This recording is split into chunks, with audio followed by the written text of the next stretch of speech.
Over small. क्या बोला था बोहर ने सबसे पहले पोस्टुलेट में? मैम पहले एटॉमिक पार्टिकल है। हाँ, सबसे पहले तो उसने ये बताया था कि एटम के सेंटर में है न्यूक्लियस। मैं दोबारा से नहीं इसको लिखूंगी, बस छोटा डायग्राम बना देते हैं। ये जो आपका न्यूक्लियस है, न्यूक्लियस को उसने कौन से पोर्शन से रिप्रेजेंट किया था? क्या बोला था उसने? कोर से बोला था ना। heavy positive charge at the center which is called as a nucleus. Okay, and what two particles are contained in the nucleus? Beta, what is the name of these two particles which are in the nucleus? Nucleons. Yes, these are the neutrons and the protons. And second postulate उसने बोला था कि जो आपके electrons है, यहाँ पे मैंने यहाँ पे कल छोड़ा था कि electrons basically revolve in the fix energy paths, revolve in the fixed energy paths, fixed energy shells. And what is the name of those fixed energy shells? What are those? Yes, orbits है, orbits, orbitals नहीं है, orbits है। इस पे थोड़ा सा हम discussion करेंगे। अच्छा, अगर वो बोलते हैं कि whole of the mass of the atom is concentrated in the very small portion that is called nucleus, तो ये करेक्ट है, याद रखना, ठीक है। Whole of the mass of the atom is concentrated in the very small space that is called nucleus, and the electrons revolves in the fixed energy shells called as orbits. बेटा इसमें क्या है कि अगर ये न्यूक्लियस है ना, तो न्यूक्लियस के अराउंड कुछ ऐसे पाथ्स हैं, और ये जो पाथ है ना, इसको देखो हम कैसे रिप्रेजेंट करते हैं। Have you ever heard of the quantum numbers बच्चा? Yes ma'am. चलो, वेरी गुड वेरी गुड। तो क्वांटम नंबर्स एन से रिप्रेजेंट होता है प्रिंसिपल क्वांटम नंबर, फर्स्ट वाला। तो एन की जो वैल्यूज हैं वो 1 हो सकती है, 2 हो सकता है, 3, 4 up to so on. This is how we are going to write the quantum numbers. और जो n इज इक्वल टू 1 है, that is called as a K shell, L L m L, m. N yes, then m shell, then n shell, then up to so on. बाकी आपको पता है कि there are the 7 periods in the periodic table, तो उसके corresponding 7th period तक का हम एलिमेंट्स ले लेते हैं, अगर मैं एफ ब्लॉक को छोड़ दूं उसमें से। तो ये आपके पास आ गया principal quantum number and the shells, ऐसे इसने इसका नाम लिखा था। एंड थर्ड जो सबसे इंपॉर्टेंट बात इसने बोली ना, देखो उसने कहा, जब मैंने आपको वो भी पढ़ाया था जीओसीबी, तब भी मैं एक बात बार बार बोल रही थी कि ऑर्बिटल्स या ऑर्बिट, ऑर्बिटल्स का कॉन्सेप्ट तो इस चैप्टर में लेटर ऑन आएगा when will start for the wave character. Electrons के ऑर्बिट्स की या orbitals, whatever are the paths of the electron, whatever the spaces where we can find the electrons, इनकी कोई एग्जिस्टेंस नहीं है बेटा अगर इलेक्ट्रॉन नहीं है। बात समझ में आ रही है मेरी? एक देखो, एक क्लास है, ठीक है। अब एक क्लास में बेंचेस लगे हैं, ठीक है ना। आपका क्लासरूम ऐसा ही होता होगा जब ऑफलाइन क्लास होती होगी, यस और नो? Yes ma'am. बच्चों, हम लोग स्कूल जाते थे कभी? Yes ma'am. Yes ma'am. तो आपकी क्लास में आप नहीं भी प्रेजेंट रहते हो ना, तो वो क्लास का फ्रेमवर्क रहता है, उसमें वो बेंचेस रहते हैं। अब यहाँ पे कोई बेंच नहीं है इलेक्ट्रॉन के लिए, this is actually the core, centre, nucleus, और उसके बाद कुछ फिक्स डिस्टेंस पे इलेक्ट्रॉन रिवॉल्व कर सकता है। देखो, इलेक्ट्रॉन किसी भी जगह प्रेजेंट हो सकता है, ऐसा नहीं है। इलेक्ट्रॉन कुछ जैसे इस ऐसे रिवॉल्व कर सकता है, ऐसे रिवॉल्व कर सकता है। तो ये जो पाथ्स है ना, इसको बोलते हैं orbits. These are the paths of the electron, these are the fixed energy shells of the electron.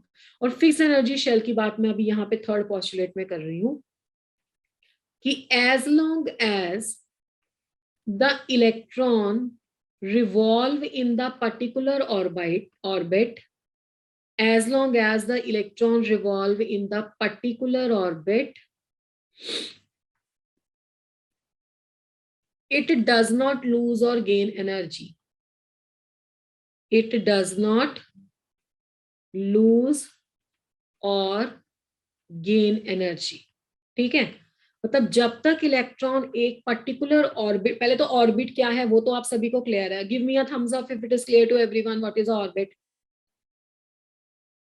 Yes, तो ऑर्बिट क्या है बच्चा? ये फिक्स्ड एनर्जी शेल है। और एक बात आपको और क्लियर कर दूं, इसको ग्रीन कलर से लिख देते हैं। ये जो फिक्स्ड एनर्जी शेल्स है ना, ये 2D है, मतलब 2 डायमेंशनल है। इलेक्ट्रॉन को अभी पार्टिकल कैरेक्टर ही माना गया है, बोहर ने अपने मॉडल में इलेक्ट्रॉन को पार्टिकल माना था। ये बिल्कुल सर्कल है, सर्कल समझ रहे हो आप लोग?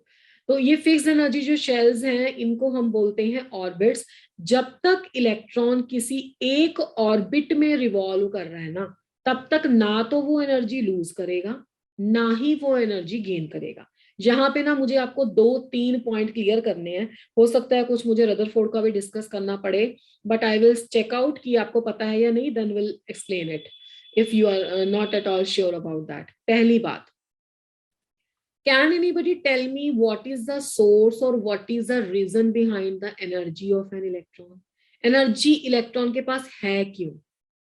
Why electron possess some energy? दूसरी बात, अगर एक पर्टिकुलर ऑर्बिट पे इलेक्ट्रॉन रिवॉल्व कर रहा है तो वो एनर्जी ना तो गेन कर रहा है ना तो लूज कर रहा है। ये पर्टिकुलर पॉइंट यहाँ पे इसलिए आया कि इससे पहले आया था एक साइंटिस्ट रदरफोर्ड। नाम सुना है बच्चों रदरफोर्ड का? Yes, Yes, ma'am. ma'am. ठीक है, तो अच्छी बात है। रदरफोर्ड ने ये बोला था, रदरफोर्ड का काम ना मैं ये व्हाइट कलर से यहाँ पे इस बॉक्स में आपको बना के दिखाती हूँ।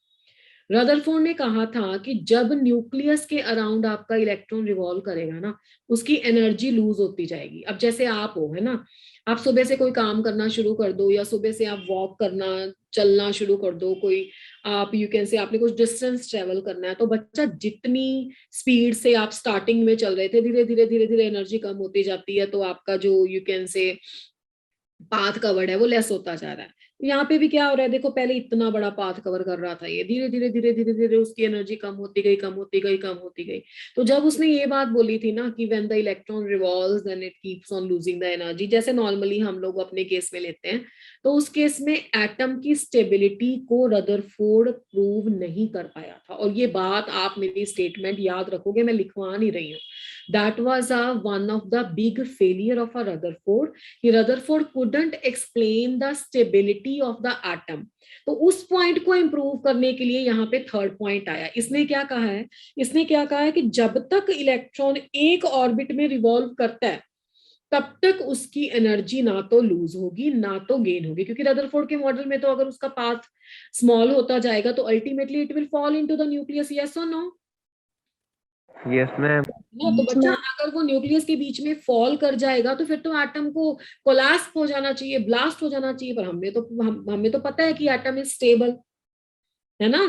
तो इस Yes, पॉइंट को, इस फेलियर को इंप्रूव करने के लिए बोहर ने कहा कि जब तक इलेक्ट्रॉन एक पर्टिकुलर एक फिक्स्ड पाथ में रहता है तो ना वो एनर्जी गेन करता है ना ही वो एनर्जी लूज करता है। अब मैंने दूसरा क्वेश्चन पूछा था आपसे, ये क्वेश्चन क्लियर है कि कैसे रदरफोर्ड का फेलियर था और बोहर ने ओवरकम किया?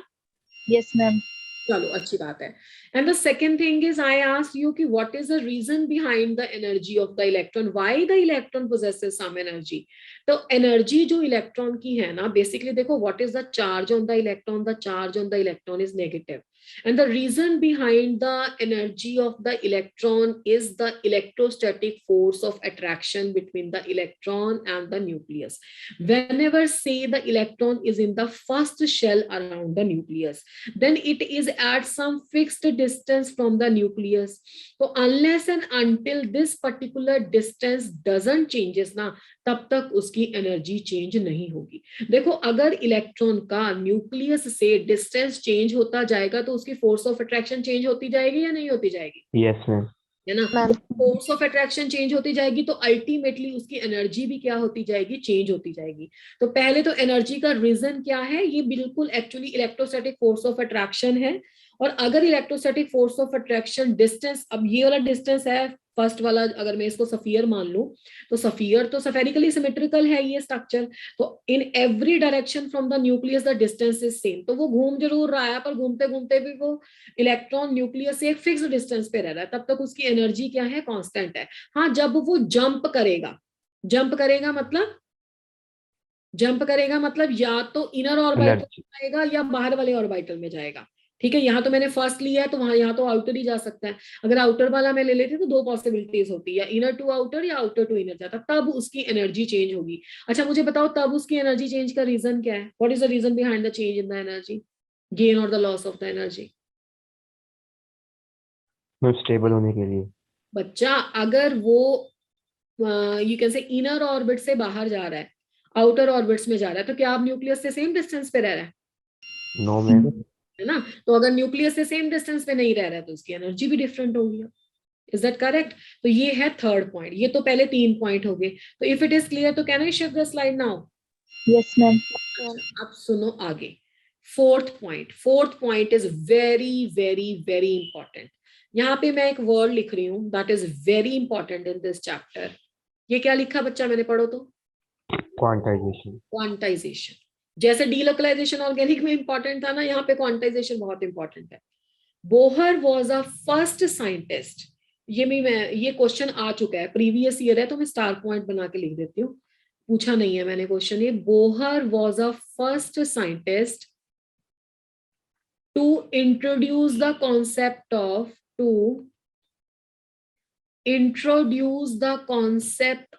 क्वांटाइजेशन।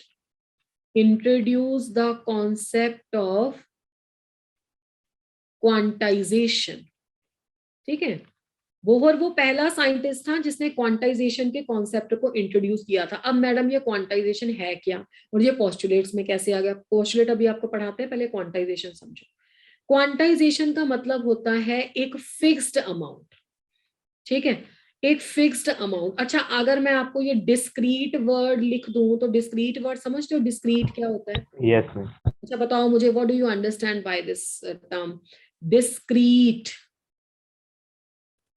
इंडिविजुअल। एक तरह से फिक्स्ड है ना। अगर मैं बोलूं कि एक डिस्क्रीट अमाउंट है तो दैट मींस एक फिक्स्ड वैल्यू है उसकी, इट कांट बी एनीथिंग, है ना। तो अगर आप कभी एनसीईआरटी आप पढ़ोगे ना तो ऐसे एक डायग्राम बनाई होती है, ये एक लेडर बनाई है मैंने। अब लेडर में मैंने n is equal to 1, n is equal to 2, n is equal to 3 लिख दिया। ठीक है, तो लेडर तो सब समझते हैं बच्चों? Yes, ma'am. Yes ma'am. Yes, ma'am. अगर आप फर्स्ट स्टेप पे हो सकते हो, आप सेकंड स्टेप पे हो सकते हो, आप थर्ड स्टेप पे हो सकते हो। Can you exist between any two steps with the two legs in that? No ma'am. No, ma'am.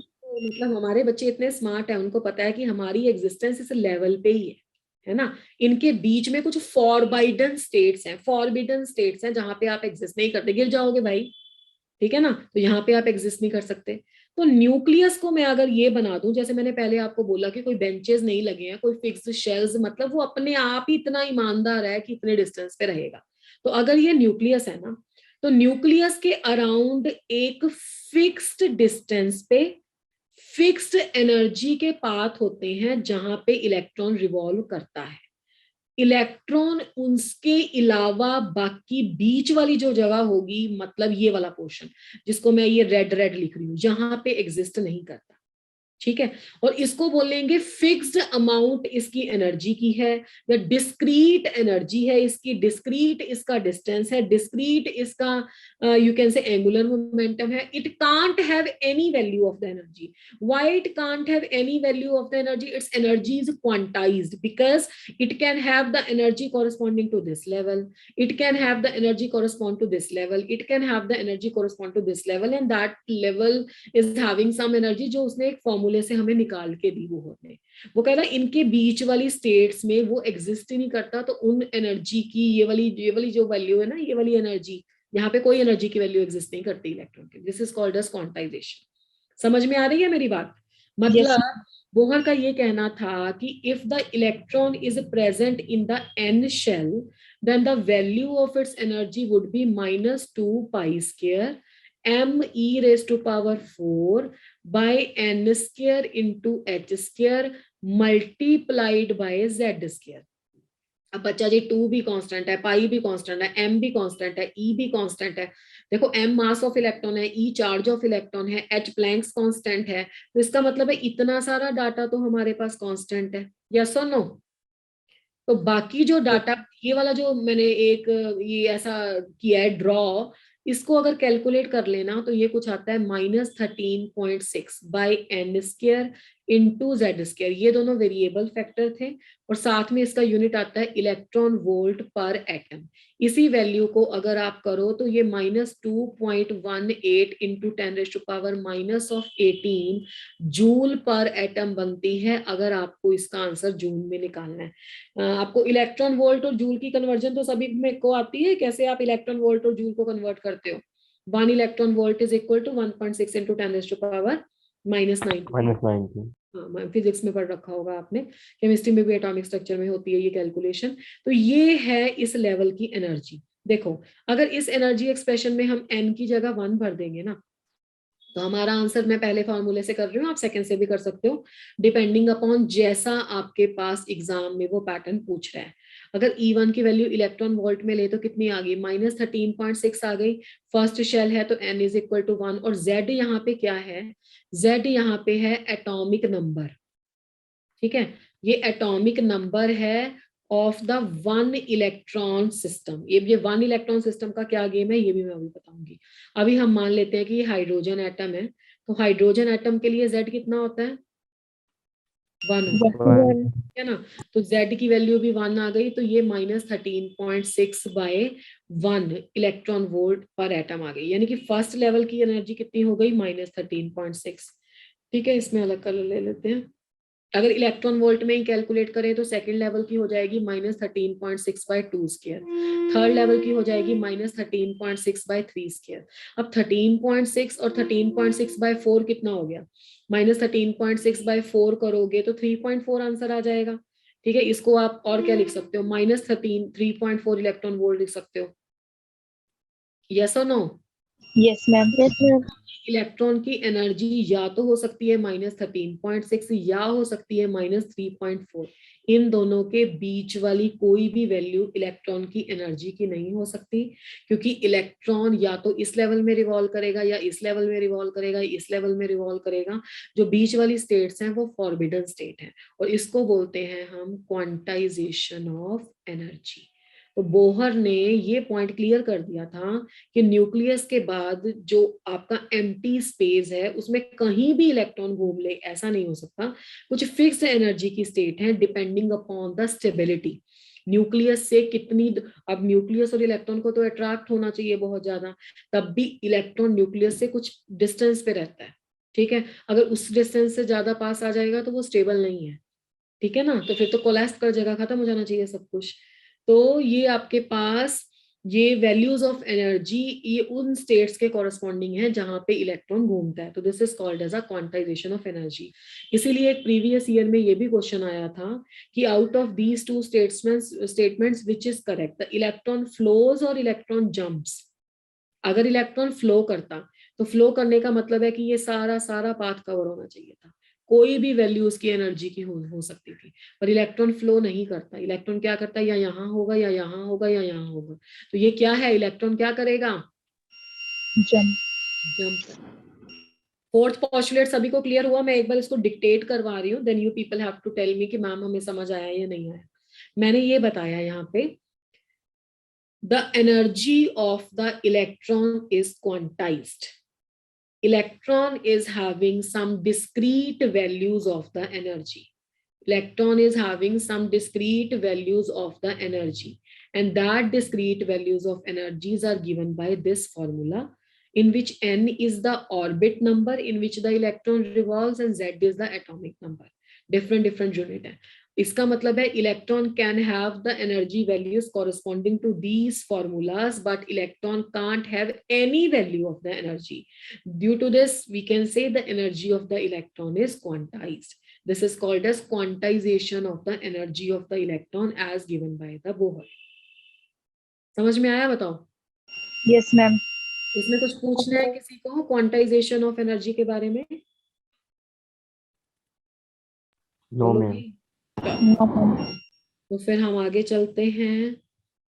तो एक फार्मूला हमारे पास आ गया, फार्मूला हम यहाँ पे समराइज कर लेते हैं। En is equal to -13.6/n² into Z²। ये आंसर है इलेक्ट्रॉन वोल्ट पर एटम में। या आप इसको लिख सकते हो energy of the electron is equal to -2.18 into 10⁻⁻18 divided by n² multiplied by Z²।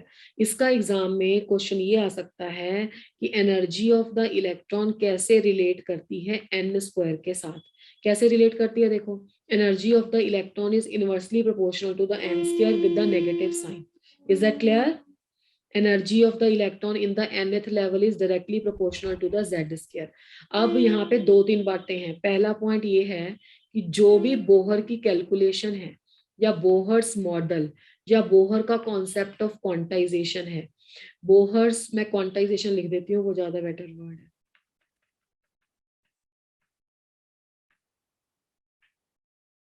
Bohr's concept या जो भी इसके फॉर्मूलाज ऑफ क्वांटाइजेशन है,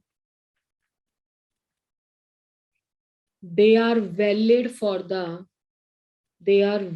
for one electron system.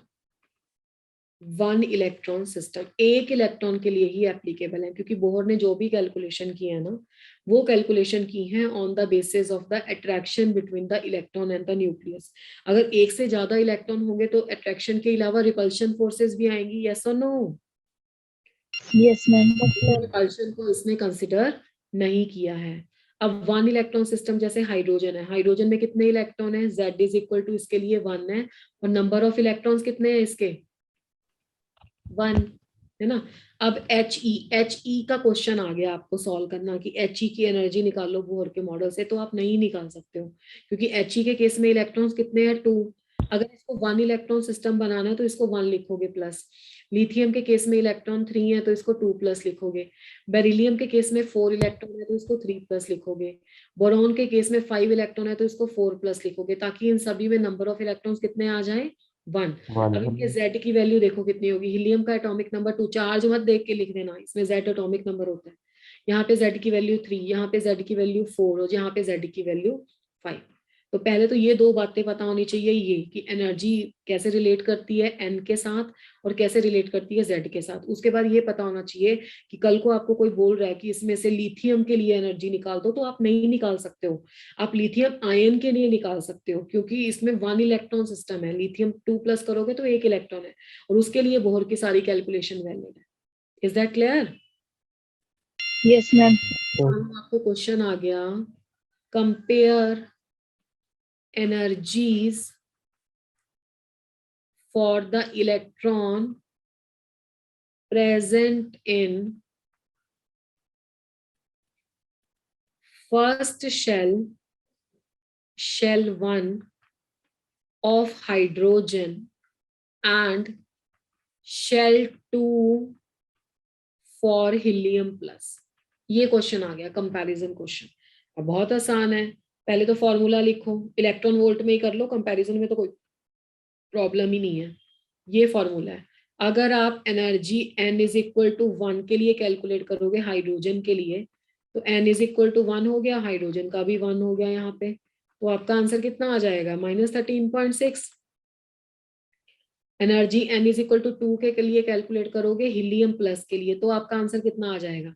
-13.6। और N की वैल्यू यहाँ पे 2 है, पर यहाँ पे लिथियम के लिए, हीलियम के लिए सॉरी, Z की वैल्यू भी 2 है बच्चा, क्योंकि उसमें क्या है, 1 इलेक्ट्रॉन सिस्टम बनाने के लिए He प्लस लिख दिया और एटॉमिक नंबर इसका 2 है, तो ये भी कैंसिल हो गया। तब भी आंसर कितना है? -13.6। तो नेट आंसर कितना आ गया? Energy for N is equal to 1 of hydrogen is 2, energy of N is equal to 2 for the He plus. तो आंसर कितना आ गया इसका? 1:1। ये क्लियर है? Yes, ma'am. ठीक है, तो ये तो थी आपके बोहर की मॉडल की कैलकुलेशन। अब थोड़ा सा इसको थेरेटिकली भी इंटरप्रेट कर लेते हैं कि इससे कोई क्वेश्चन पूछ लेता है। और तो I am shifting the slide. Next वो पूछ सकता है, जैसे हमने ये फॉर्मूला लिखा था कि En is inversely proportional to -1/n²। यहाँ पे अगर वो ये पूछ रहा है आपको कि एज द n इंक्रीजेस का मीनिंग क्या हुआ? कि the electron moves away from the nucleus. As the N increases means the electron moves away from the nucleus। तो क्या होगा? एनर्जी कम होगी या बढ़ेगी? बताओ जरा। ये भी प्रीवियस ईयर है। कम होगी मैम। कैसे कह रहे हो तुम ये बात? फॉर्मूला देख के कह रहे हो? तुम तो मैथमेटिक्स वाले स्टूडेंट हो, ये गलती तुम्हें कभी नहीं करनी चाहिए। Ma'am, बढ़ेगी। यस, कैसे पता लगा जिसने बढ़ेगी बोला? अभी बताओ मुझे। Ma'am sorry ma'am, inversely proportional है। इनवर्सली तो फिर अगर n बढ़ता है तो ये कम ही होनी चाहिए। Inversely is not a answer.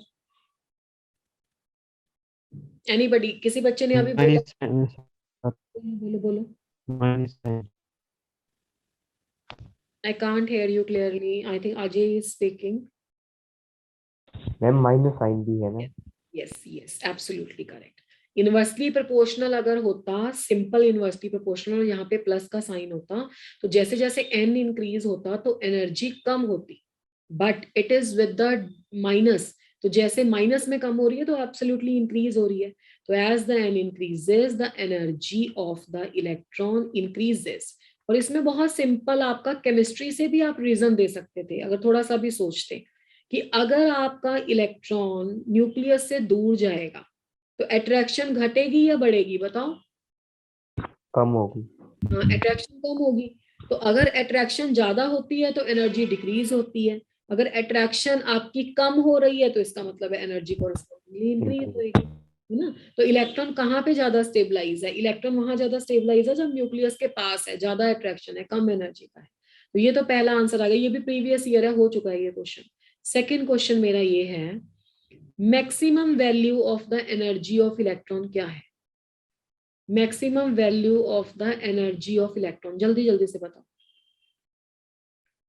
Maximum value of energy of the electron can be achieved by substituting n is equal to infinity.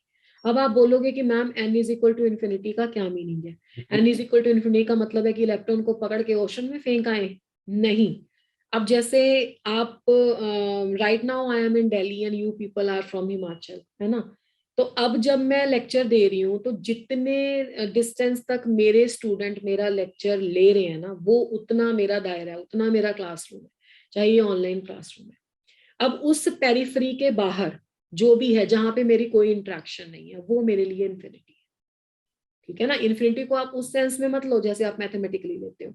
और इसको आप केमिस्ट्री में कैसे लोगे? ये आपका न्यूक्लियस है, जहां तक न्यूक्लियस और इलेक्ट्रॉन में अट्रैक्शन बिल्कुल खत्म हो गई, मतलब आपके न्यूक्लियस से इलेक्ट्रॉन इतना दूर चला गया कि उसमें अट्रैक्शन खत्म होगी। अगर वो डिस्टेंस कोई इन्फिनिटी थोड़ा ना होगा बच्चों। अब एक टीचर अगर एक क्लासरूम में पढ़ा रहा है, फिजिकल क्लासरूम है, ऑफलाइन क्लासरूम है, तो बच्चा उस रूम के बाहर का डिस्टेंस उस टीचर के लिए इनफाइनाइट अप्रोच है, क्योंकि वो वहां के स्टूडेंट्स को कैटर नहीं कर पा रहा है। हाँ या ना?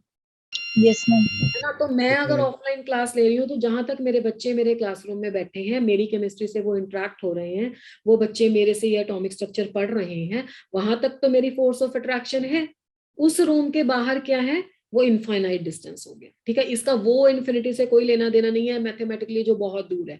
तो अगर आपके पास n is equal to infinity यहाँ पे सब्स्टिट्यूट होगा तो इसका क्लियर कट एक रीजन है, no attraction between the electron and the nucleus. बच्चा, अगर इलेक्ट्रॉन और न्यूक्लियस में कोई फोर्स ऑफ अट्रैक्शन नहीं है तो उस डिस्टेंस को क्या बोलोगे बेटा? n is equal to infinity. और n is equal to infinity रखोगे तो चलो मैथ वाले बच्चे हो,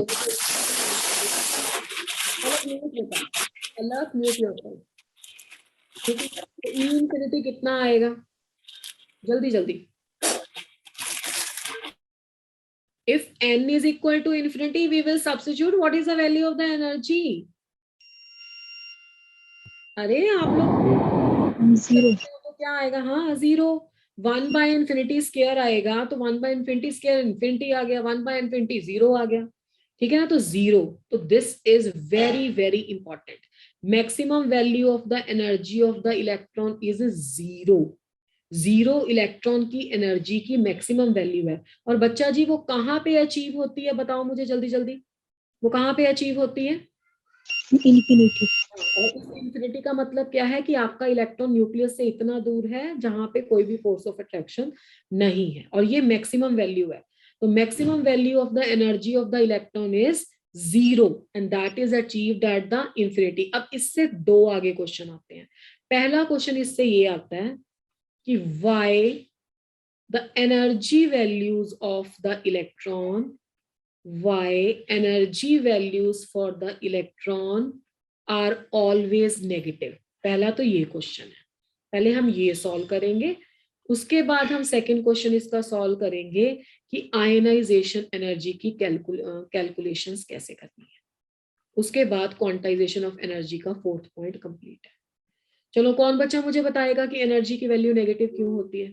अगर आप पार्टिसिपेशन नहीं दोगे मुझे नहीं समझ आएगा, तुम्हें समझ आ रहा है नहीं आ रहा? अच्छा देखो, चलो मैं समझाती हूँ आपको। आपने देखा है ना, सारी एनर्जीज की वैल्यू में माइनस माइनस साइन आएगा, first shell, second, third, fourth, fifth, है ना बच्चा? कभी Yes. भी हाँ, अगर आपको मान लो कोई, ये बहुत बहुत इजी लेवल का क्वेश्चन है, ऐसे क्वेश्चन एक्सपेक्टेड नहीं होते, बट इन केस कोई ऐसा क्वेश्चन आ गया जिसमें एनर्जी ऑफ इलेक्ट्रॉन्स के कुछ आंसर लिखे हुए हैं, उसमें एक आंसर पॉजिटिव और बाकी सारे नेगेटिव है, तो पॉजिटिव वाला तो बिल्कुल ही डिस्कार्ड कर दें, ठीक है ना? क्योंकि पॉजिटिव एक ही आंसर हो सकता है और वो 0 है, 0 पॉइंट समथिंग, 3 पॉइंट समथिंग, ये कभी भी पॉसिबल नहीं है। उसके बाद अब ये नेगेटिव आंसर आते क्यों है, उसको भी आप केमिस्ट्री से एक्सप्लेन कर सकते हो। कैसे? आप देखो, मैक्सिमम वैल्यू एनर्जी की कब है? जब वो इन्फिनिटी पे है, 0। मतलब आपका इलेक्ट्रॉन, मान लो लेट अस से ये आपका न्यूक्लियस है, ये मेरा फोन न्यूक्लियस है, और ये मेरा पेन इलेक्ट्रॉन है, ये यहाँ पे था, ठीक है, ये यहाँ पे है, कोई फोर्स ऑफ अट्रैक्शन नहीं है, 0 है। अब ये पास आ रहा है, पास आ रहा है, पास आ रहा है, पास आ रहा है, तो पास आ रहा है तो कौन सी फोर्स बढ़ रही है? अगर electron as the maximum value of the energy of electron is 0, electron is 0 at n is equal to infinity, so when electron approaches the nucleus, तो क्या फोर्स आएगी? जल्दी जल्दी बोलो। अप्रोचेस द न्यूक्लियस, कौन सी फोर्स इंक्रीज होगी बेटा अगर वो अप्रोच कर रहा है? अरे अट्रैक्शन होगी। हाँ, तो फोर्स ऑफ अट्रैक्शन इंक्रीजेस। पहले तो खत्म हो गई थी ना, फोर्स ऑफ अट्रैक्शन इंक्रीज होगी तो एनर्जी क्या हो जाएगी? डिक्रीज। यस और नो? तो पहले दिन ही पढ़ाया था तुम्हें मैंने। अगर फोर्स ऑफ अट्रैक्शन इंक्रीज हो जाएगी तो एनर्जी क्या हो जाएगी? डिक्रीज। तो एनर्जी डिक्रीज होगी तो 0 से डिक्रीज होके कहाँ जाएगी फिर? Minus infinity. मैक्सिमम। अब वो पास आ रहा है, पास आ रहा है, पास आ रहा है, तो अट्रैक्शन स्टार्ट हो गई, अट्रैक्शन स्टार्ट हो गई तो वो एनर्जी क्या हो गई? 0 से कम हो गई और आंसर आ गया नेगेटिव। अब आपके पास है आयनाइजेशन एनर्जी की कैलकुलेशन। आयनाइजेशन एनर्जी की अगर डेफिनेशन आती है तो कैलकुलेशन इस फॉर्मूले से आराम से हो जाएगी। Let me choose a different colour. बच्चा जी, आयनाइजेशन एनर्जी होती है amount of the energy required to lose the electron, required to remove the electron from the outermost shell of an atom in the gaseous state, isolated gaseous state. मान लो तुम्हें paper में question आ गया कि hydrogen है, या चलो helium ले लो। हीलियम के केस में इलेक्ट्रॉनिक कॉन्फ़िगरेशन है 1s2। आपको इसका एक इलेक्ट्रॉन रिमूव करवाना है। अब पहली बात तो वो हीलियम प्लस देगा, क्योंकि उसको पता है कि बोहर का मॉडल एप्लीकेबल है हमारे पास 1 इलेक्ट्रॉन सिस्टम के लिए। उसने ऐसा दे दिया कि हीलियम प्लस है, 1 इलेक्ट्रॉन है, इसको रिमूव करवाने के लिए कितनी एनर्जी चाहिए? अच्छा मुझे बताओ कि अभी इलेक्ट्रॉन किस लेवल में प्रेजेंट है? जल्दी जल्दी। First. इलेक्ट्रॉन फर्स्ट शेल में प्रेजेंट है तो E1 तुम निकाल पाओगे? बताओ, निकाल पाओगे? यस, -13.6 बाई n की वैल्यू 1 स्क्वायर और मल्टीप्लाइड बाय 2 स्क्वायर, तो आंसर कुछ आ जाएगा -13.6 इंटू 4। इतना क्लियर है? इलेक्ट्रॉन वोल्ट में इतना आंसर आ जाएगा।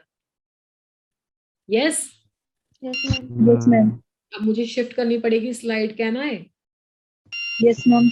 चलो बच्चा, तो अब आपके पास हीलियम प्लस के लिए जो 1s1 था, E1 की वैल्यू तो तुमने कैलकुलेट कर ली, -13.6 इंटू 4 इलेक्ट्रॉन वोल्ट। आयनाइजेशन के बाद आप इलेक्ट्रॉन को कहाँ पे भेज रहे हो? बताओ फटाफट। आफ्टर आयनाइजेशन इलेक्ट्रॉन कहाँ पे जाएगा? जल्दी। ज्यादा एनर्जी। इन्फिनिटी पे जाएगा। बाहर निकाल दिया एटम से, आयनाइज करवा दिया, बाहर निकाल दिया, मतलब अब तो इलेक्ट्रॉन और आपके न्यूक्लियस में कोई अट्रैक्शन नहीं है। तो आयनाइजेशन के केस में कोई भी क्वेश्चन हो, आप ई इन्फिनिटी लोगे। तो ई इन्फिनिटी क्या आ गया? 0। अब कितनी एनर्जी चाहिए? कितनी एनर्जी चाहिए? डेल्टा ई कैसे जाएगा? कहाँ पे इलेक्ट्रॉन को फाइनली लेके जाना है, माइनस कहाँ पे इलेक्ट्रॉन आपका पहले है, फाइनली कहाँ पे लेके जाना है? 0 पे। अभी कहाँ पे है? -13.6 इंटू 4 पे। तो कितना आंसर आ गया? 13.6 इंटू 4 इलेक्ट्रॉन वोल्ट। तो इतनी एनर्जी देनी पड़ेगी। इतने ज्ञानवान तुम हो कि अगर एनर्जी देनी पड़ेगी तो प्लस ही करके आओगे, और इतना तो ट्रिक लगा ही लोगे कि ई इन्फिनिटी माइनस दिस करोगे। और वैसे भी सबको पता है कि आयनाइजेशन एनर्जी में एनर्जी सप्लाई करनी है, तो प्लस वाला आंसर टिक करोगे। यस और no? Yes, ma'am. Yes, ma'am. Yes, ma'am. Energy complete होता है क्वांटाइजेशन ऑफ एनर्जी में हमने बहुत सारी चीजें सीखी हैं और बहुत आता है ये क्वेश्चन। पहला हमने सीख लिया कि एनर्जी क्वांटाइज होती है, electron can't have any value of the energy, electron jumps, it can't flow, the value of the energies of electron can be calculated for the one electron system, the maximum value of the energy of the electron is 0 at the infinity, and then the value decreases so become negative, and then we had done ki how we are going to compare the energies of the two system, ये clear हो रहा है, and then we had done for the calculation of the ionization energy. Yes, ma'am. Postulate भी clear है, third भी clear है। अब इसमें एनर्जी की बात हो ही रही है तो एक बात और कर लेते हैं इसमें। अच्छा, अब तुम्हें नॉलेज हो गई है कि इलेक्ट्रॉन न्यूक्लियस से दूर जाता है तो एनर्जी घटती है या बढ़ती है। अब मुझे तुम ये बताना बच्चों, ये कर लेते हैं हम इसका स्टार पॉइंट, कि एब्जॉर्प्शन कब होगा और एमिशन कब होगा। यही छोटे छोटे क्वेश्चन आते हैं वोर्स मॉडल से और बहुत आसान। एब्जॉर्प्शन और एमिशन कब होगा। अब मैंने आपको ना बिल्कुल इसकी पिक्चर दे दी है, ये देखो ये न्यूक्लियस है और मैंने ये शेल बता दिया। अब ये आंसर मैं तुम्हें नहीं दूंगी, ये आंसर मैं आपसे पोल से लूंगी। लास्ट क्लास में हमने पोल कंडक्ट नहीं किया तो आज करेंगे। इससे येलो कलर ले लेते हैं बेटा। n इज इक्वल टू 1 है, n इज इक्वल टू 2 है, n इज इक्वल टू 3 है। तो पहला क्वेश्चन मेरा ये है कि आपका इलेक्ट्रॉन जा रहा है n is equal to 2 to n is equal to 3।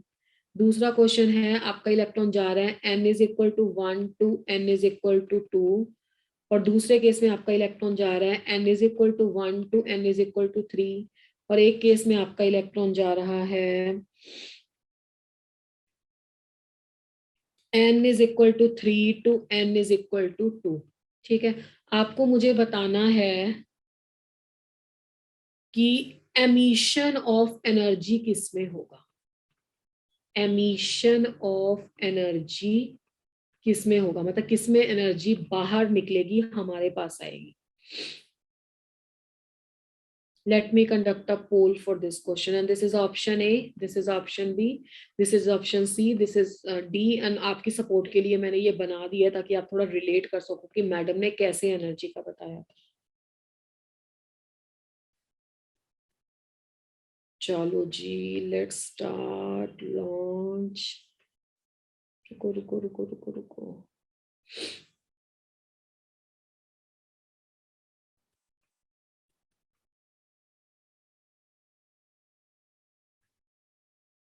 बेटा विजिबल है आपकी स्क्रीन पे? Yes. चलो ट्राई करो, सभी बच्चों को आंसर देना है। किस केस में एनर्जी बाहर निकलेगी, रिलीज होगी?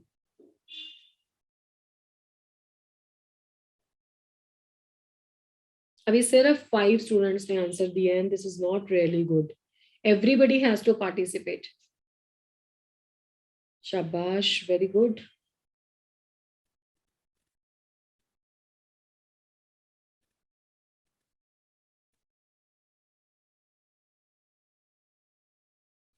एवरीबडी हैज टू पार्टिसिपेट बेटा। अभी भी 20 स्टूडेंट्स ने पार्टिसिपेट किया है, इसका मतलब है 30 to 35 स्टूडेंट ध्यान नहीं दे रहे हैं। आप लोगों को मैंने हमेशा बोला है कि you have to be ready with the pen and copy on. जैसे क्लास में पढ़ाई करते थे ना वैसे ही करनी है यहाँ पे भी। शाबाश, वेरी गुड। चलिए चलिए जल्दी करिए, बाकी भी सभी को पार्टिसिपेट करना है बेटा। देखो अपना ही टाइम का लॉस हो रहा है।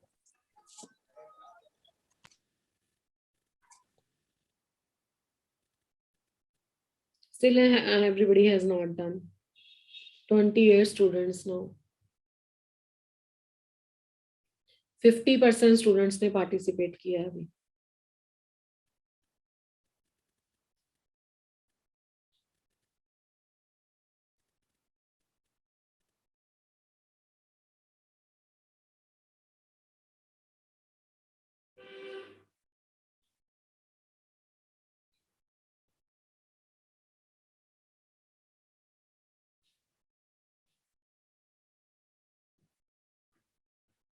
I am not happy with your answer. आप लोगों ने सोचा नहीं है, इस क्वेश्चन को ऐसे ही कर दिया है।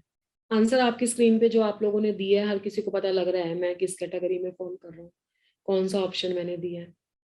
तो लेट्स सी। अभी मैंने तुम्हें एक सेंटेंस पढ़ाया था कि as the electron moves away from the nucleus, energy क्या होती है, जरा जल्दी से बताओ मुझे। As the electron moves away from the nucleus, दूर जाता है तो एनर्जी क्या होती है, यही तो कंसेप्ट है इंक्रीज, पेपर में। फिर डिक्रीज, अरे कितने बच्चे डिक्रीज बोल रहे हो तुम। Increase, increase. हाँ बच्चा जी, इंक्रीज होती है, डिक्रीज नहीं होती। As the electron moves away from the nucleus energy increases. और ये बात को गांठ बांध लो, ये गलती नहीं करनी है पेपर में। तो इंक्रीज होती है तो आप मानो ना कि 1 2 3 4 इनकी हाई एनर्जी हो रही है ऊपर को जाते हुए, तो ये लो एनर्जी का है। लो नहीं, मुझे लोएस्ट लिखना चाहिए, ये लोएस्ट एनर्जी का, और ये उसके कंपैरेटिवली दोनों हाई एनर्जी के हैं। तो अगर 2 से 3 में जाएगा, अच्छा आप सीढ़ियां चढ़ते हो तब ज्यादा एनर्जी लगती है, जब सीढ़ियां स्टेप डाउन होते हो तब ज्यादा मैम एनर्जी आती चढ़ते हैं। जब करते हैं है। इलेक्ट्रॉन के केस में भी तो वही करो ना। देखो पहले केस में 2 से 3 जा रहा है, तो लो एनर्जी से हाई एनर्जी जा रहा है, तो एनर्जी देनी पड़ेगी। 1 to 2 जा रहा है, लो एनर्जी से हाई एनर्जी जा रहा है, एनर्जी देनी पड़ेगी। 1 to 3 जा रहा है, भैया और भयंकर वाली देनी पड़ेगी। अब 3 to 2 जा रहा है, 3 to 2 जा रहा है, इतना ही समझ लेते कि 3 ऑप्शन है लोअर टू हायर और 1 ऑप्शन है हायर टू लोअर। इतना ही ज्ञान लगा लिया करो पेपर में। ऐसी सिली मिस्टेक्स तो नहीं करते, जेई वाले बच्चे नहीं करते बेटा। अब ये देखो, हाई एनर्जी से जब लो एनर्जी में आएगा ना, तो हाई एनर्जी से लो एनर्जी में आएगा तो बाकी एनर्जी रिलीज होगी, तो एमिशन का आंसर डी होना चाहिए, और डी ही है। और मैंने जहां तक आपका क्वेश्चन चेक किया है ना, 5 या 4 बच्चों ने ये आंसर दिया है क्लास में से, तो ऐसे कैसे चलेगा बताओ। गेटिंग माई पॉइंट और नॉट। अच्छा अगर Yes. तुमको कंफ्यूजन है ना, रुको मैं यहाँ पे एक सेंटेंस लिख देती हूँ। I have to shift the slide. देखो आप ऐसा याद कर लो इसमें कि एज द इलेक्ट्रॉन मूव, ये छोटी छोटी बातें लिख लिया करो, गलती नहीं कि हम डिजर्व नहीं कर सकते इतना इजी टॉपिक और जिसमें ये मिस्टेक करें। As the electron moves from inner to outer orbit, ये तो आसान है ना, देखो अंदर से बाहर की तरफ जाएगा, आउटर ऑर्बिट। ठीक है, तो इनर के नीचे आप मेंशन कर लेना कि ये लोअर है, लोअर एनर्जी का। आउटर ऑर्बिट के नीचे मेंशन कर लेना कि ये है हाई एनर्जी का। तो आपके माइंड में फटाफट क्लिक करेगा कि low energy to high energy जाएगा, तो इसका आंसर हमें लिख के आना है पेपर में एब्जॉर्प्शन। स्पेक्ट्रा भी पूछे, कुछ भी पूछे, पर एब्जॉर्प्शन लिख के आना। स्पेक्ट्रा क्या होता है? स्पेक्ट्रा रिकॉर्ड ऑफ लाइट होता है। जितनी एनर्जी इलेक्ट्रॉन ने खाई या जितनी एनर्जी इलेक्ट्रॉन ने रिलीज की, एब्जॉर्ब की या एमिट की, वो सारा रिकॉर्ड जब स्क्रीन पे आ जाएगा वो स्पेक्ट्रा है। बात सही है या नहीं है? अब इसका रिवर्स बोलो, इसका रिवर्स बोलो जल्दी से। जी ma'am, as electrons move from outer to inner orbit. Yes correct, सही बोला है विशाली ने, outer to the inner orbit. अब फिर से अपने दिमाग पे ये बात प्रेशर डाल के याद रखनी है बच्चा। आउटर है तो कौन सी एनर्जी है? High. बच्चा High to इनर low. है तो क्या एनर्जी है? Low energy. अब फिर आप सोचना स्टेयर्स वाली एग्जांपल कि हाई एनर्जी से लो एनर्जी में जाएगा, तो इसका मतलब है इस केस में क्या आंसर लिखना है हमें? Emission. Emission. और ये मिस्टेक इतनी छोटी है ना, ये हम नहीं करेंगे। ठीक है, ये मतलब ऐसा तो आराम से आप कर सकते हो, बिल्कुल आराम से क्वेश्चन सॉल्व कर सकते हो। फॉर्मूला नहीं भी याद है, बस एक लाइन याद है ना कि ऊपर चढ़ते जाना है तो ज्यादा एनर्जी लगेगी, नीचे आना है तो वो कम एनर्जी वाले ऑर्बिटल है। ठीक है, इतना क्लियर है? अब इससे रिलेटेड ना एक क्वेश्चन और है, वो प्रीवियस ईयर है, वो भी करवा देती हूँ क्योंकि सबसे ज्यादा क्वेश्चन इससे एनर्जी से आए हुए हैं। हटा दो बेटा ये वाली शीट। Yes. Yes. चाहिए क्या? Um, चलो ठीक है ठीक है ठीक है। एक क्वेश्चन ये आया था कि अगर electron n is equal to 2 से n इज इक्वल टू 3 पे जा रहा है, या इलेक्ट्रॉन मान लो आपका n इज इक्वल टू, मतलब उसने कुछ केस बनाए हुए थे, 3 से n इज इक्वल टू 4 में जा रहा है, या आपका electron n is equal to 4 से n इज इक्वल टू 2 पे जा रहा है, तो किस केस में ज्यादा एनर्जी लग रही है? ऐसे क्वेश्चंस को आप कभी भी ना ऐसे सॉल्व मत करना कि हाँ इसमें 1 का गैप है, इसमें 2 का गैप है। आप फॉर्मूले से सॉल्व करना। देखो फॉर्मूले में क्या फैक्टर सेम आएगा। जैसे मैं एक क्वेश्चन आपको सॉल्व करके दिखाती हूँ।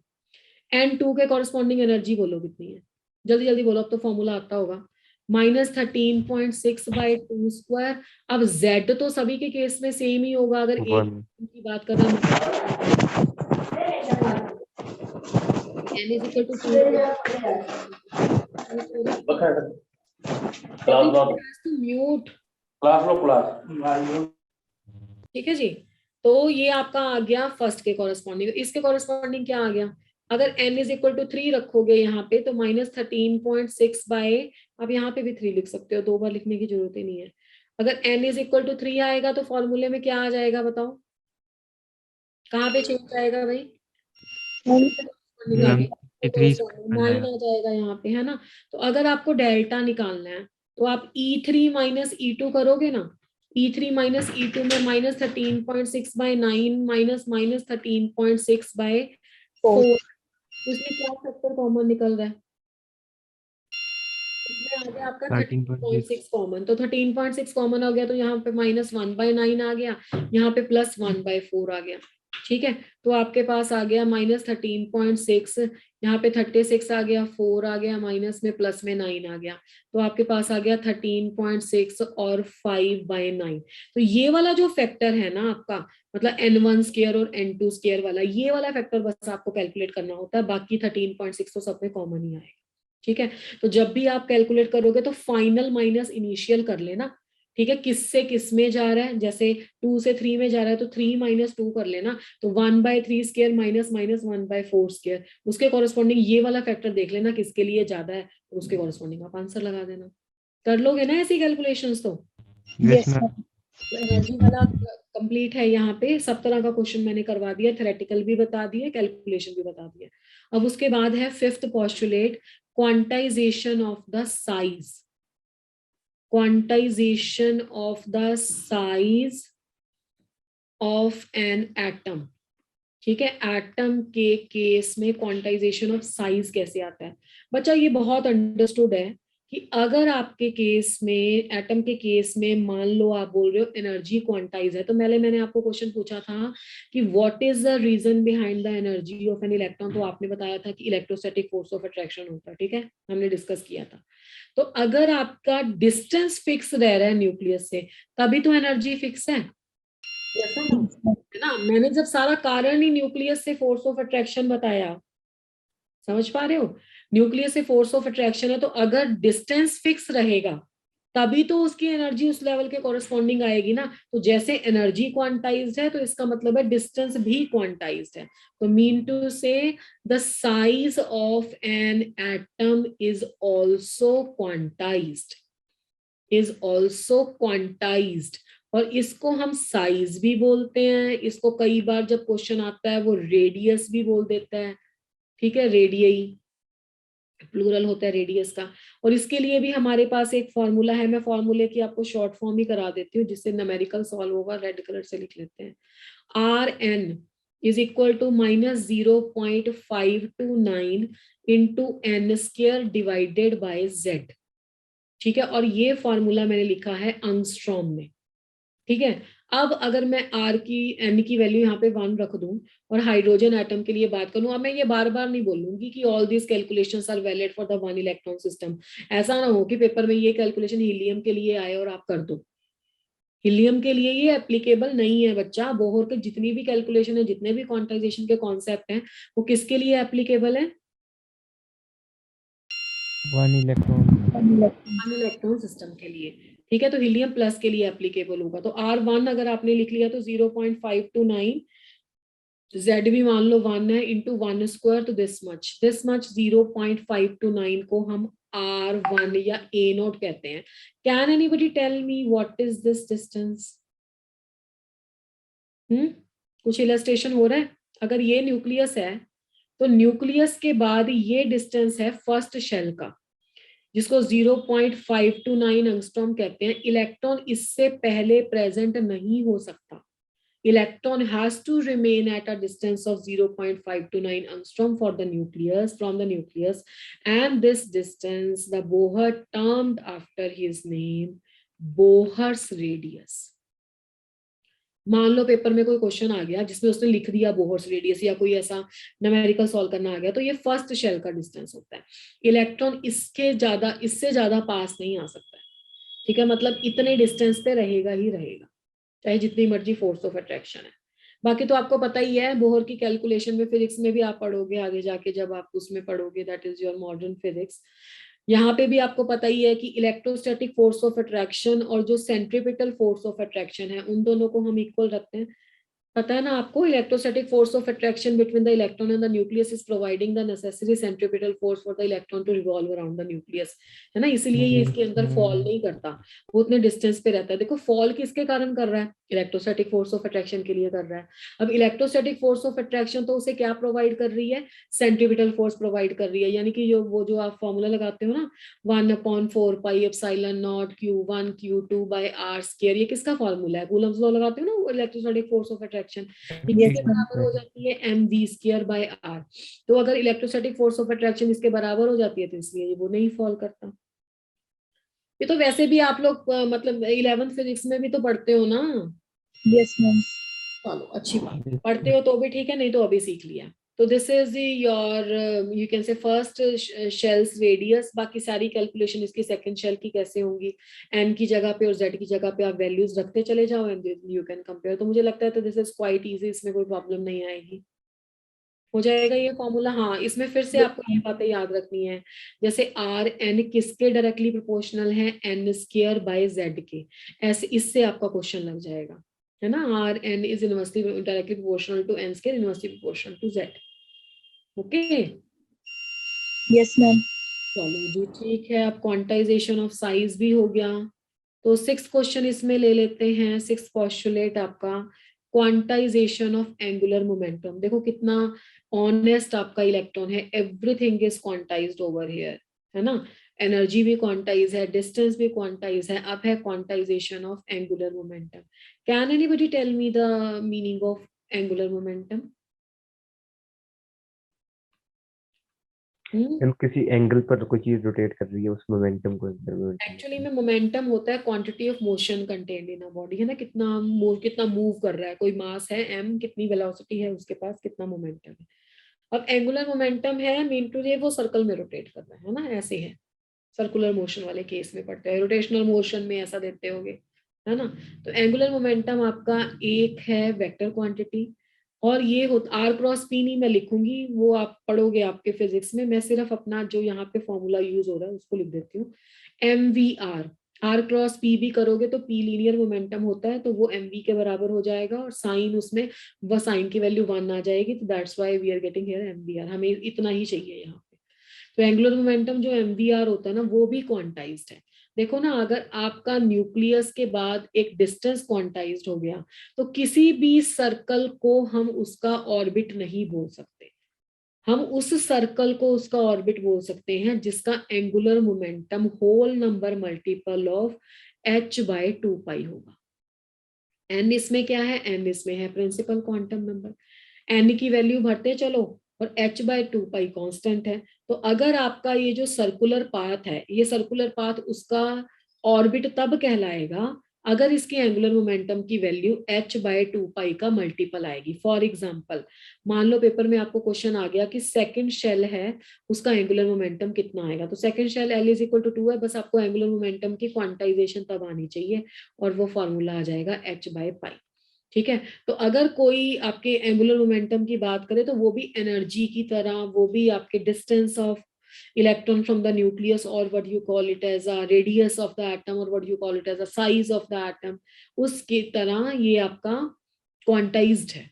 ठीक है, कुछ भी आप n की वैल्यू रख सकते हो। हाँ, अगर n की वैल्यू कुछ 5.6 3.4 कुछ ऐसा आता है डेसिमल में तो वो नॉट एक्सेप्टेबल है, या इसको मुझे ऐसे बोलना चाहिए, अगर आपका angular momentum whole number multiple ना आके कुछ आपका फ्रैक्शनल आ जाए h/2π का, तो वो आपका सर्कुलर पाथ, उसका एंगुलर मोमेंटम वैलिड नहीं है कंडीशन के अकॉर्डिंग, और वो सर्कुलर पाथ कभी भी ऑर्बिट ऑफ इलेक्ट्रॉन नहीं हो सकता। ठीक है जी, तो this is called as a quantization of angular momentum. So this is all about the Bohr's model calculations. We have done everything. अच्छा हाँ, एक छोटी सी बोहर का तो डन है बेटा। अब यहाँ पे ना मैं कुछ छोटी छोटी चीजें आपको बता देती हूँ जो बहुत बेसिक है।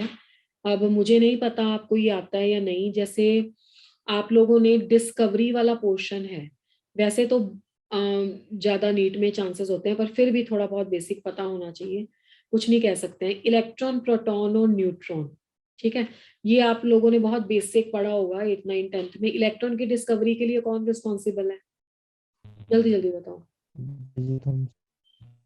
J.J. Thomson.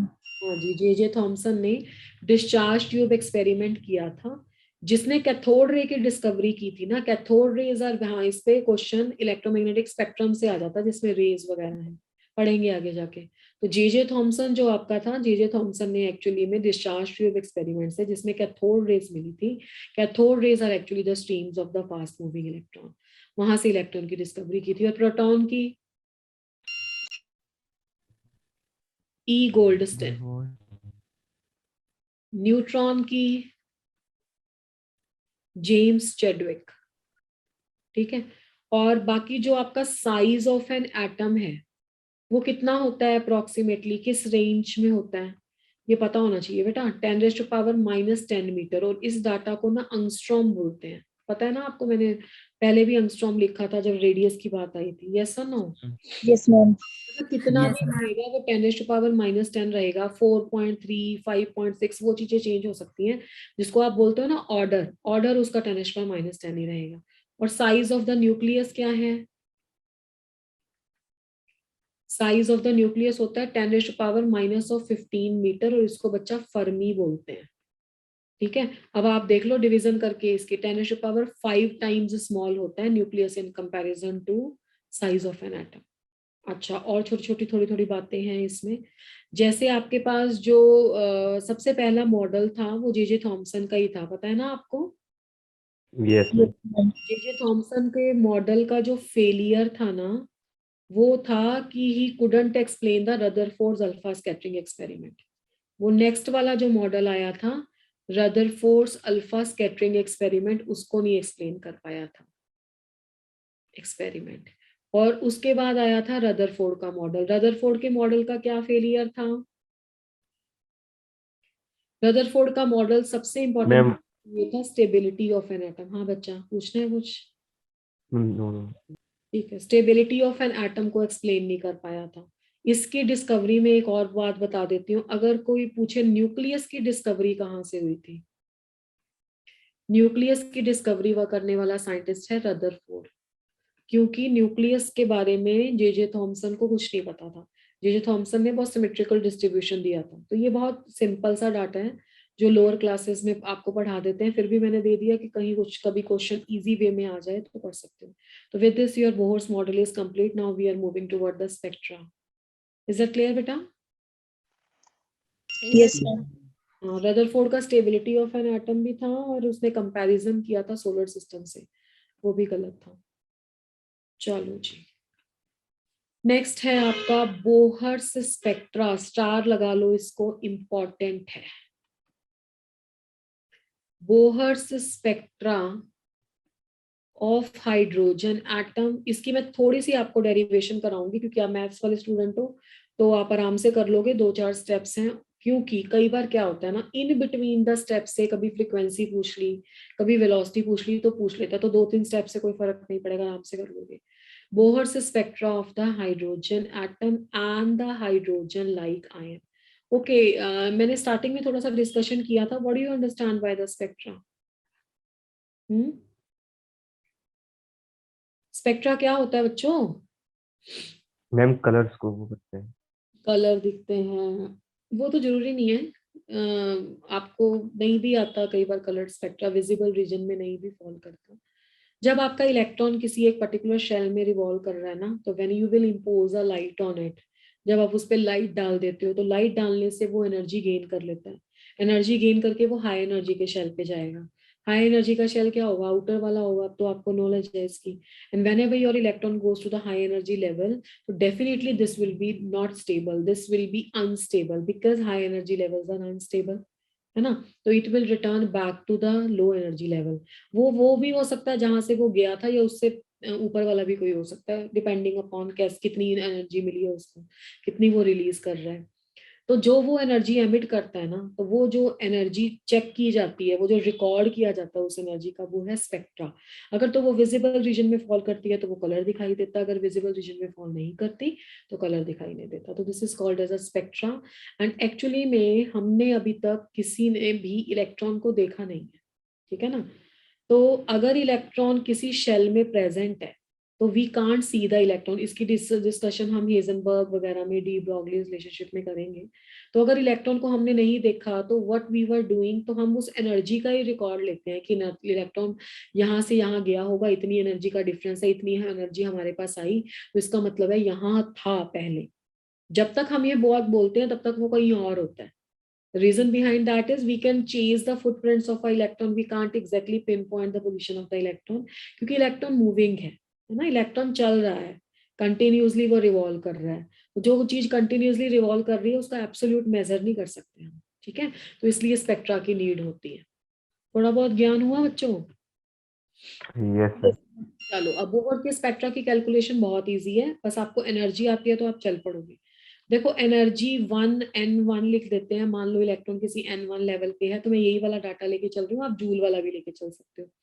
-13.6 by n square, अच्छा अभी आपको z स्क्वायर वाला ही लेना है। -13.6 by n1 square into z square. अब आपका इलेक्ट्रॉन आ गया सेकेंड लेवल पे, तो क्या हो जाएगा ये -13.6 by n2 square into z square. अब हमने इलेक्ट्रॉन को कुछ एनर्जी सप्लाई करी, जिस एनर्जी से वो सेकेंड शेल से फर्स्ट शेल में, या फर्स्ट शेल से सेकेंड शेल में चला गया, तो सेकेंड माइनस फर्स्ट कर लेते हैं। तो -13.6 by n2 square minus -13.6 by n1 square. इतनी सारी की कैलकुलेशन में तो कोई प्रॉब्लम नहीं है ना किसी को। z स्क्वायर यहाँ भी है, z स्क्वायर यहाँ भी है, तो आपके पास क्या आ गया बेटा, -13.6 इंटू z स्क्वायर या +13.6 आप कॉमन ले लो। यहाँ पे आ जाएगा 1 by n1 square minus 1 by n2 square. ये आ जाएगा एक्सप्रेशन। Yes, ma'am. यहाँ तक क्लियर है? चलो अब हम क्या कर सकते हैं, अब हमारे पास डेल्टा ई की वैल्यू क्या होती है? Can anybody tell me any relationship between the energy and the frequency? Anybody? Delta Planck's equation पढ़ी है बच्चों, प्लैंक्स लॉ? अरे यस और no? Delta E is equal to h nu. Nu को मैं थोड़ा सा वी की शेप में बना देती हूँ सो दैट आप इसको, ऐसे है ये न्यू, ठीक है। Delta E is equal to h into nu. H होता है इसमें प्लैंक्स कांस्टेंट, अभी मैं इसी के बाद थ्योरी करा दूंगी इसकी, और न्यू होता है इसमें फ्रीक्वेंसी, ठीक है। तो ये हो गया फ्रीक्वेंसी। तो आपकी डेल्टा ई की वैल्यू हम यहाँ पे क्या रख सकते हैं, h into nu 13.6 z square 1 by n1 square minus 1 by n2 square. Okay, h into nu. Nu और लैम्डा में रिलेशनशिप किसी बच्चे को पता है भाई? How we are relating the nu and the c and the lambda? Nu है आपका फ्रीक्वेंसी, लैम्डा है आपका वेवलेंथ, और सी हो गया वेलोसिटी ऑफ लाइट, ठीक है। तो ये हो गया ना रिलेशनशिप।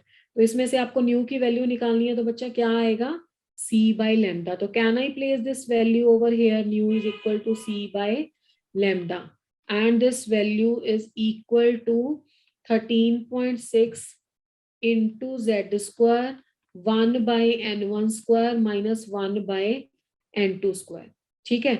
इसमें हम क्या करेंगे, एच सी बाई लैम्डा है हमारे पास, इसमें से 1 बाई लैम्डा इधर रख लेते हैं, 13.6 बाई एच सी इधर रख लेते हैं, into Z square 1 by n1 square minus 1 by n2 square. बस इस इक्वेशन में ये एक कांस्टेंट वैल्यू होगी जिसको हमने आर एच लिख दिया। और आर एच किसको बोलते हैं? Who will tell me what is r h? बेटा रिडबर्ग कांस्टेंट सुना है? अच्छा सुना या नहीं ये बताओ। No ma'am. चलो नहीं सुना है तो आर एच एक कांस्टेंट होता है जिसे रिडबर्ग कांस्टेंट कहते हैं, ठीक है। This is called as Rydberg's constant. और इस रिडबर्ग्स कांस्टेंट की वैल्यू होती है, वैसे ये वैल्यू आपको लगवाएगा नहीं, दे देता है क्वेश्चन में, 1.09 इंटू 10⁻⁷ पर मीटर। बस इस लास्ट वाले एक्सप्रेशन को हमें लर्न करना है और इससे हमें आगे न्यूमेरिकल सॉल्व करना होता है। तो इतना क्लियर है? मैं फॉर्मूला आगे लिख दूं? Yes Ma'am. चलो बस इतना याद रखना, 1 by lambda is equal to r h. कैसा आया मैंने आपको एक बार दिखा दिया है क्योंकि ये एनर्जी से ही बनता है। 1/n1 square minus 1/n2 square, इसको बोलते हैं Bohr's spectra equations. Are Z और जेड स्क्वायर भी था इसके साथ। बोहर्स स्पेक्ट्रा इक्वेशन, ठीक है। अब इसका क्वेश्चन कैसे आएगा? Okay, what is 1/λ square? 1 wavelength को बोलते हैं न्यू बार, और ये है wave number. Wave number 1/λ is equal to nu bar which is equal to wave number. Wavelength का रेसिप्रोकल क्या होता है? Wave number. और वेव नंबर की वैल्यू क्या आ गई? आर एच, जो कि एक कांस्टेंट है, multiplied by Z square 1/n1 square minus 1/n2 square. ठीक है, अब इस इक्वेशन को यूज कैसे करना है, बस इतनी सी इक्वेशन आपको लर्न करनी है। डेरिवेशन आती है तो भी ठीक है, नहीं आती है तो भी चलेगा, बस ये इक्वेशन लर्न करनी है। अब देखो, इसको थोड़ा सा हम डायग्रामेटिकली क्लियर कर लेते हैं। मान लो आपका इलेक्ट्रॉन यहाँ पे है और ये है n इज इक्वल टू 1। कुछ और लेवल ले लिए, यही हो गया आपका n is equal to 2, this is n is equal to 3, this is n is equal to 4, this is n is equal to 5, this is something n is equal to 6, and this is n is equal to 7। ठीक है, तो सबसे पहला step क्या होता है कि मैंने बोला था कि अगर आपका इलेक्ट्रॉन कहीं भी है उसको एनर्जी सप्लाई करी, तो एनर्जी सप्लाई करी तो वो किसी भी लेवल पे जंप कर सकता है, वो यहाँ भी जंप कर सकता है, वो यहाँ भी जंप कर सकता है, कहीं भी जंप कर सकता है। तो जो पहला स्टेप होता है वो होता है एब्जॉर्प्शन। ठीक है, मतलब आपके इलेक्ट्रॉन ने क्या किया? एनर्जी लेने से जंप किया। अब जंप करने के बाद स्पेक्ट्रा तो वो है ना, जो हमारे पास इलेक्ट्रॉन जो एनर्जी रिलीज करता है वो रिकॉर्ड होता है।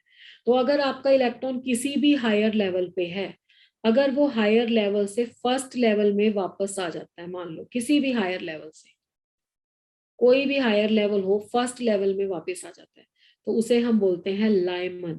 क्या बोलते हैं बच्चों? लाइमन। यहाँ पे मैं सीरीज का नाम लिख देती हूँ। ठीक है, यहाँ पे लिख देते हैं साथ में कि आपका इलेक्ट्रॉन किस लेवल पे प्लेस था। Just a minute.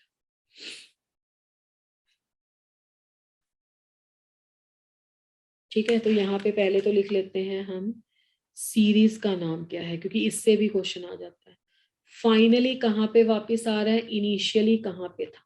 ठीक है, अगर आपका फाइनली फर्स्ट लेवल में आ रहा है और सेकंड, थर्ड, फोर्थ, फिफ्थ कहीं भी था, उस सीरीज का नाम है लाइमन सीरीज। अगर आपका इलेक्ट्रॉन किसी भी लेवल पे था पर फाइनली किस लेवल पे रिटर्न हो रहा है? सेकंड लेवल पे।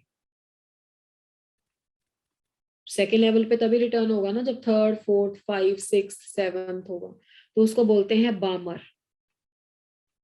ऐसे ही थर्ड लेवल पे हो तो उसे बोलते हैं पाश्चन, फोर्थ लेवल पे हो तो उसे बोलते हैं bracket,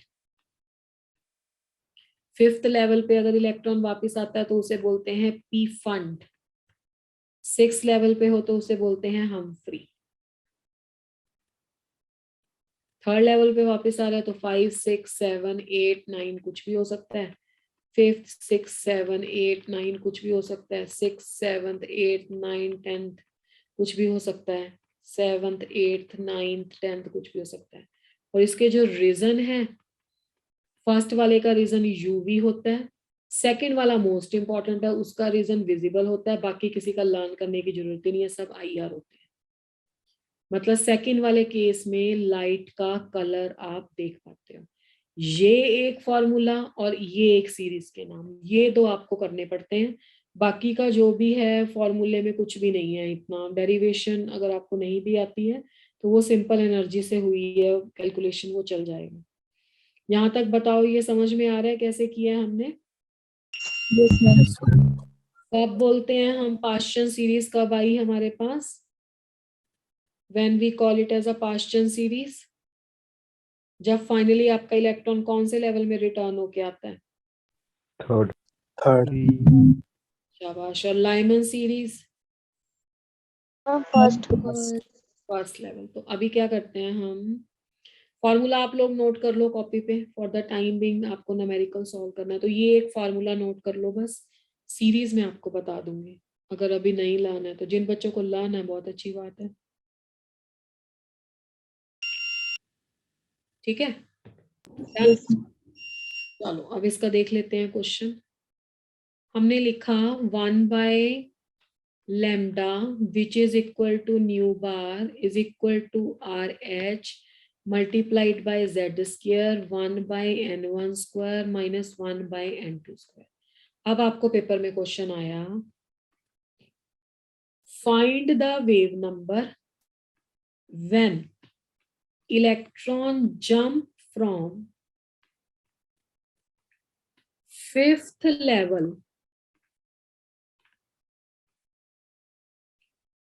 to give the Balmer series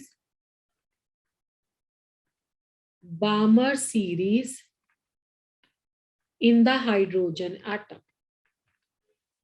अब इस फार्मूले में ना आप एक छोटी सी मॉडिफिकेशन भी कर सकते हो, जहां पे आपका N1 है वहां पे आप फाइनल लिख सकते हो, जहां पे आपका N2 है वहां पे इनिशियल लिख सकते हो, और इजी हो जाएगा आपको फॉर्मूला लगाना।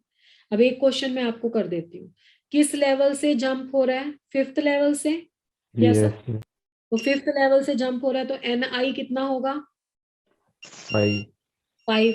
किस लेवल में जंप करके आ रहा है? बार्मर सीरीज बामर। One. तो बामर सीरीज कब आती है? 1, 2, सेकेंड लेवल। सेकंड 2, ठीक है, कौन से एटम की बात हो रही है? हाइड्रोजन एटम की। तो Z की वैल्यू कितनी है? 1. 1 इसका मतलब है 1/λ का क्या आंसर आ जाएगा? Nu bar is equal to RH। Z की वैल्यू 1 रखो। फाइनली किस लेवल में आ रहा है? 2 स्क्वायर। किस लेवल से गया? 5 स्क्वायर। तो ये आ गया RH, ये आ गया आपका 1/4, ये आ गया आपका 25। 100 हमने LCM ले लिया, 25 यहाँ आ गया, 4 यहाँ आ गया, मल्टीप्लाइड बाय RH हो गया, तो आपका आंसर 21/100 इंटू RH आ गया। यस और नो? Yes, yes ma'am. ये किसका आंसर आया है? न्यू बार का। ठीक है ना, तो ऐसे क्वेश्चन सॉल्व करना है। मान लो आपको वो एनर्जी पूछ ले इसी क्वेश्चन के लिए, तो एनर्जी क्या आएगी? Hc/λ होती है ना एनर्जी, या H न्यू होती है एनर्जी। ये फॉर्मूले आते हैं सभी को ना? यस तो Hc 1/λ की वैल्यू होती है न्यू, तो जो आपने न्यू यहां से निकाला है यहाँ पे पुट कर दो। ठीक है, Hc आपके पास है। Is that clear? यस और नो? Yes, ma'am. चलो ठीक है जी, नेक्स्ट शीट ले लेते हैं, फिर 2 क्वेश्चन पोल के जनरेट कर लेते हैं। Find value of energy of electron in the second shell of beryllium atom। beryllium atom पहला ऑप्शन है -13.62 स्क्वायर इंटू 4 स्क्वायर। दूसरा ऑप्शन है -13, ये इलेक्ट्रॉन वोल्ट पर एटम में है सारी, -13.6/2 square into 3 square electron volt पर एटम। थर्ड आंसर है -13.6/4 square into 2 square electron volt पर atom.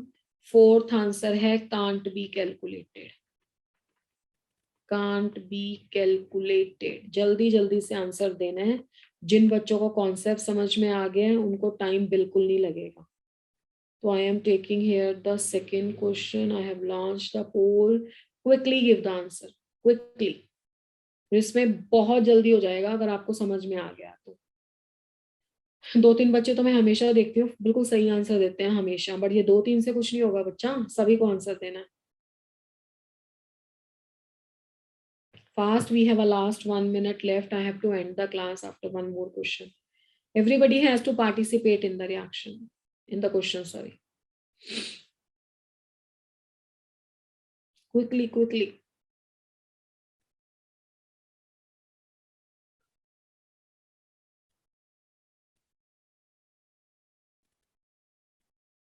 Everybody.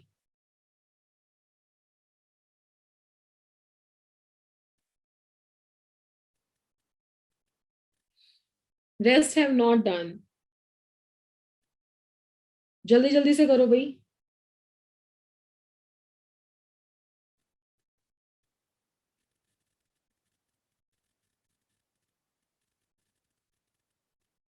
This is not good. Everybody is not giving the answer. सिर्फ दोबारा से सिर्फ 4 बच्चों ने सही आंसर दिया है. बेरिलियम एटम के लिए बोहर ने कोई फॉर्मूला दिया ही नहीं. बेरिलियम एटम में कितने इलेक्ट्रॉन है? Hydrogen, helium, lithium, beryllium, 4 electron. Bohr का मॉडल सिर्फ 1 इलेक्ट्रॉन के लिए एप्लीकेबल है, तो इसका आंसर आना था can't be calculated on the basis of Bohr's model.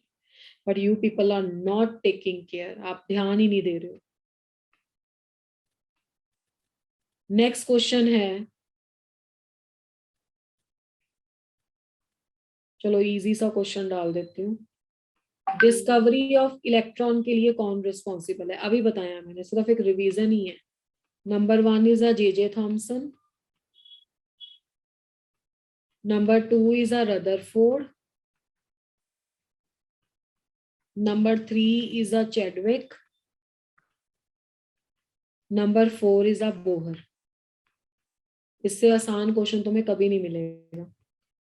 Time कम है इसलिए मैंने फटाफट से दे दिया आपको इजी क्वेश्चन.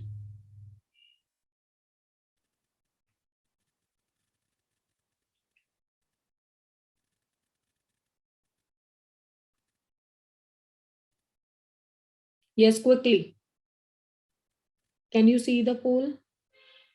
जल्दी, जितने भी बच्चों ने आंसर दिया अब तक सही आंसर दिया. जल्दी जल्दी फटाफट. Good good good going. Good going, good going. Yes, fast everybody has to do. Yes, yes, quickly. Okay, I have to end the poll and everybody has given the correct answer. That is a J.J. Thomson. Yes, this is all for today. Okay, thank you so much. In the next class, we'll continue for the quantum mechanical models and the failures of the Rutherford. Okay, beta? Okay, ma'am. Will you all the best for the test? अच्छे से prepare करके देना. Okay. Bye. Take care. Thank you, ma'am. Good evening, ma'am. Good evening, ma'am. Good evening. Bye, ma'am.